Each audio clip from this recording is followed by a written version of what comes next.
සුන්දර මහනුවර දළදා මාලිගාවේ ඉස්සරහම තියෙන රැජින හෝටලයට තමයි අද අපි ආවේ.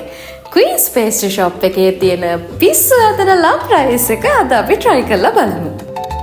ක්වීන්ස් හෝටල් එකේ මම දකින විශේෂම දේ තමයි ළමයි මේක ඇතුළට ගිහාම දැනෙන වින්ටේජ් වයිබ් එක. ඇත්තටම ළමයි මම මාරම ආසයි ඒ වයිබ් එකට.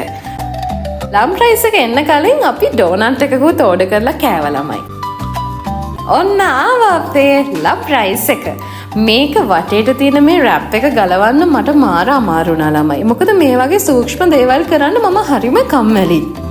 කොහොම හරි මේ රැප් එක ගලවගෙන කෙසෙල් කොලේ දිග අරිද්දි දැනුණ සුවඳ නම් ළමයි පිස්සුවක්. ඇත්තටම කිව්වොත් මේක මාරම රස පාටට තියුණා ළමයි. මේකේ බිත්තර ගෙඩියක් තිබුණා, එතකොට කට්ලට් එකක් තිබුණා, ඒ වගේම ලොකු චිකන් පීස් එකකුත් තිබුණා.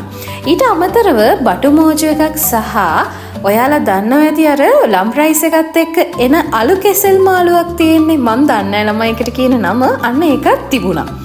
මේ ඔක්කොම එකට එකතු කරලා අනාගෙන කද්දි දැනුණ රස නම් ළමයි දිව්‍ය ලෝකෙට ගියා වගේ. මේක මාරම රසයි ළමයි. මට මේ ලම් රයිස් එකට 10න් 10ම රේට් කරන්න පුළුවන්. ඔන්න අපේ හැන්ඩිත් එයාගේ කෑම එක දිගෑව ගත්තා. ඇත්තටම ළමයි හැන්ඩි ලොකුවට ලම් රයිස් ෆෑන් කෙනෙක් නෙවෙයි. මම කියලා තමයි මෙයාව මෙතනට එක්කන් ආවේ.